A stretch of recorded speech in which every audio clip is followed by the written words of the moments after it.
Welcome back to another episode of Sal and Pals Go to the Movies. This is another Throwback Thursday review, and I'm here with my friend Touly. Say hi, Touly. Hey, guys. And today we're going to be reviewing Four Brothers. And just a fair warning, there's going to be spoilers up ahead, so you've been warned. When their adopted mother is gunned down in a store robbery, the four brothers investigate the murder for themselves and look for the killers, but not all is what it seems. So let's start off by going down my pros like I always do. My first point is it has a strong story. To begin, let's compare it to Mystic River in the sense that it's either the cops solve the murder first or the family does. That's kind of what I saw in this movie, cops versus the family, to see who gets to solve the case first. I enjoyed how they kept revealing clues slowly, and it made it seem like one of the brothers, Jeremiah, was behind it. It was a nice red herring. And also I liked how they developed each of the brothers and not just made them all cookie cutters and labeled them all criminals. This goes back to the beginning, how the Detective Green at the beginning of the movie was giving the intro to his partner in the car, but in reality he was telling us the history behind the Mercer brothers. I also really enjoyed how during the Thanksgiving dinner, all the brothers saw the mother except Bobby, who was played by Mark Wahlberg. It shows how he had not accepted her death yet, or he was not willing to let her go until the end of the movie where he finally saw her, and I guess at that point he came to the conclusion to accept that she had finally left them. One of the points is the cast. We have first of all we have a few people who went from singing career to actors. We have Mark Wahlberg, who used to be Marky Mark. We have Tyrese, who used to be a rapper, and then we have Andre Benjamin, who was also a rapper, and they play Bobby Mercer, Angel Mercer, and Jeremiah Mercer. The only one who doesn't fit that role, who was actually reversed, was an actor then a musician, was Jack Mercer, who was played by Garrett Hedlund. Now that brings me on to my cons. The bad guy, Victor Sweet, did not really sell his role as a bad guy. It's not that he did not sell his role, it's that he did not have a very developed character. And what I mean by this is that they didn't show us what made him a bad guy or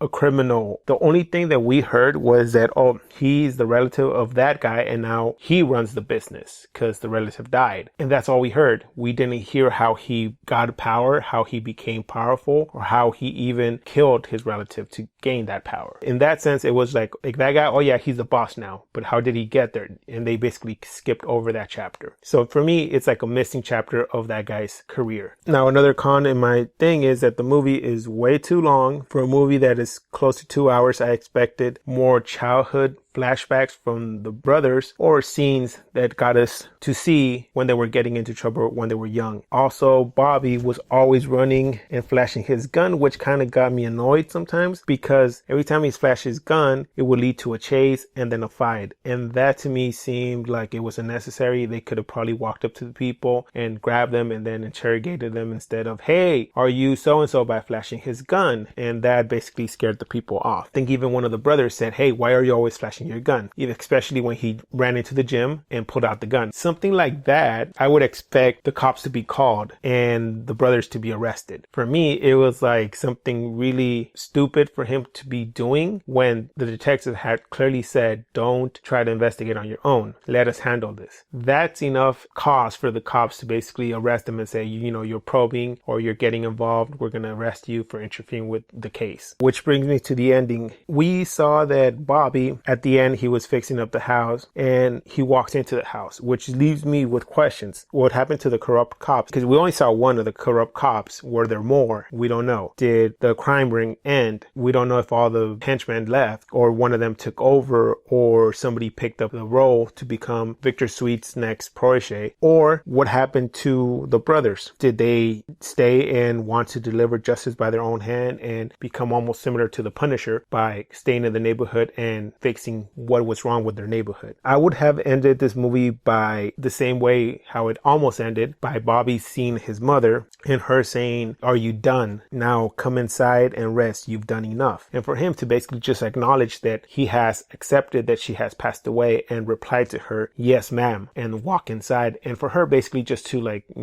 scold him and say, hey, before you eat, go wash your hands, or something in that sense that basically relates to us that he, in his mind, he is accepting that she is gone, and he is telling himself he is done. He's done with all his work that he's been doing by killing people, and he's ready to move on. And that is basically how the movie should have ended. For me, the brothers came to do something. Their mother is dead. Also, one of their other brothers died. The bad guy is dead, and now they're done. Easy, and that's it. So with that, I'm going to pass it on to my friend Touly and see how he saw this movie and what grade he gave the movie. I thought this movie was a pretty generic, run-of-the-mill revenge sort of story where said character gets killed and there's said characters who's seeking vengeance. I'm alright for a good revenge story, but I think the way this movie portrayed some of their characters and the motivation behind how they went about getting from point A to point B to eventually the ending, I thought it was probably below average, though, because as Sal pointed, I didn't like how the characters went about getting information to get to the next person of interest. Sal mentioned Mark Wahlberg's character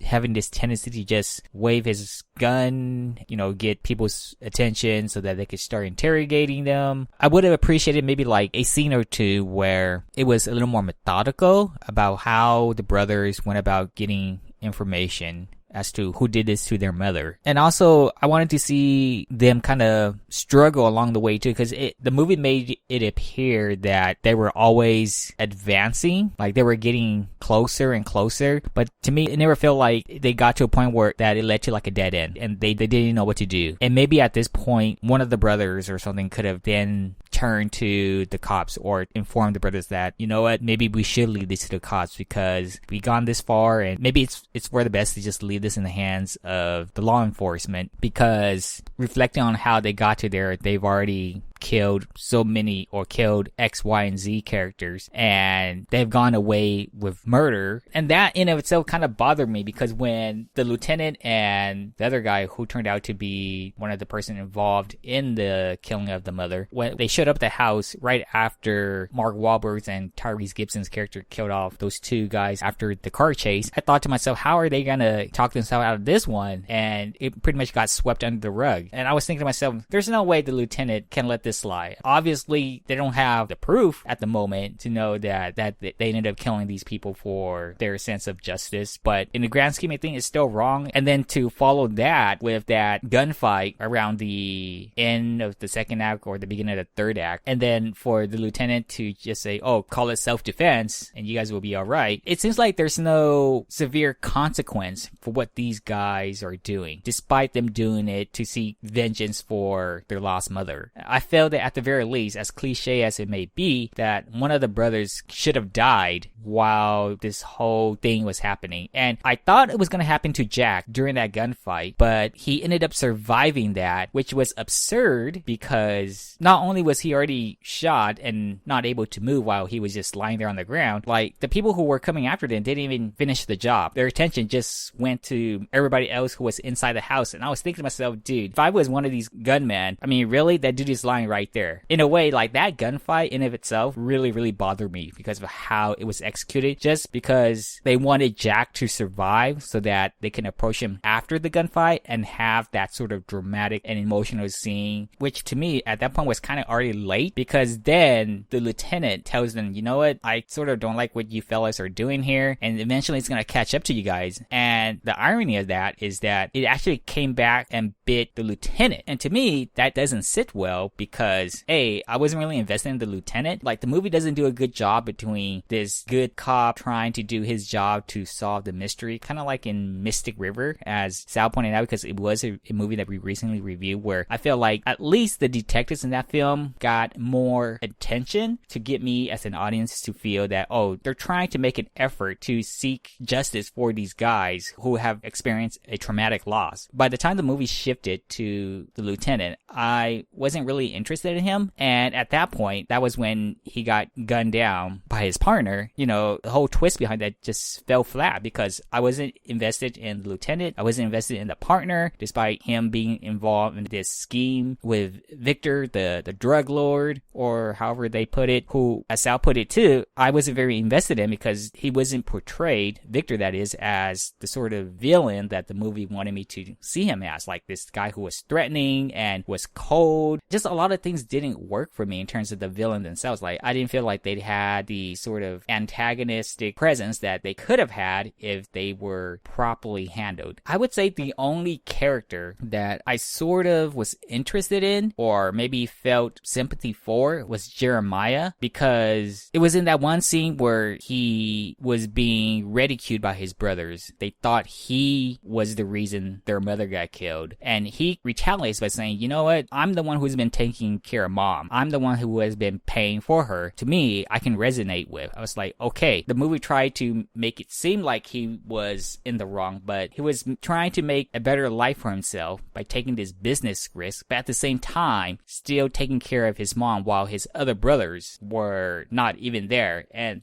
that to me got me on board with Jeremiah's character. But in terms of how they set that up, I still question it, because in the scene where the four brothers were talking about getting vengeance, and I forget the other dude who just like showed up and said, you know what, I have some clues about who might have done this to your mother, and then Jeremiah backed out. In that scene alone, I already speculated that Jeremiah was perhaps involved somehow. A little after that, Jeremiah backed out again to leave the other three brothers to keep doing these investigations on their own. I was like, okay, so they're not doing a really good job at hiding what Jeremiah has been doing in the background. I would have liked it more if Jeremiah was just involved at the beginning and started to back away at certain moments, to throw me off as an audience and just make it more believable in what he said about their mother and how she taught them to be good men and that she wouldn't want them doing this, even on behalf of her death. If they'd set it up that way, I would have totally bought it. And then some of the scene transitions didn't work for me either. It felt like the brothers were here at one point, and then suddenly they were already at their next destination with like nothing between, like them talking along the way about how they're going to handle this. Like, no, they showed up at the casino right after they found out where their next target is, and then boom, it leads to a car chase. It was a very direct way of just getting from point A to point B. I would have appreciated a little finesse. I'm not expecting that sort of thing from start to finish. A little spice here and there would have definitely helped the movie be more diverse in the way they told the story. I think in the end, the pacing kind of suffered because of that. The characters, in terms of the brothers, overall, they're alright, but I would have liked to see be developed among them. But this is particularly true when it comes to the villains of this film. Again, I'm not invested in any of the villains. I wish the lieutenant had a bigger role in this film so that by the time he gets killed, I feel something for him. It's one of those movies where it's very generic and it's okay. Normally for these sort of films, I would give a score between like a 5 to a 6. This one, I was going to give it a 5.5, but as I mentioned earlier, that gunfight really bothered me because my suspension of disbelief just got broken just for the fact that the gunsman literally had one of the brothers down and did not finish the job. I just like facepalm. I'm going to have to deduct another 0.5 for that. So in the end, I'm going to give the film a 5 out of 10. I also think the lieutenant should have had a bigger role because at the beginning we saw him and then all of a sudden I think they forgot about him in the script. And then later in the movie they're like, oh yeah, we had this character, let's bring him back in. That's how I felt they were writing the story. They totally forgot about the lieutenant. If you would have basically somehow tied him with Bobby, like almost like Mystic River, they were friends and they played together as children, because they seemed like they were familiar. If you would have just played on that, it would have made more sense. And the detective would have basically said, hey, that lady was really nice. She helped me out. She straightened me out and she told me, don't go this route, go this way. And because of her, I changed my way. I owed it to her to find out who killed her. That would have basically gotten me on board with him. And when he died, like you said, I would have been like, oh my God, not him. Like Touly said, this movie in any other review would have gotten a decent score out of me too. So this movie is also probably going to get a 5.5 out of 10 for me. I guess that does it for this review of Four Brothers. Please join us next time where we're going to review the movie Seven. Oh, what's in the box? Not till you give me the What's gun. in the fucking box? Give me the gun. Please like, comment, and subscribe. You can find our social media links below. And like always, keep watching movies.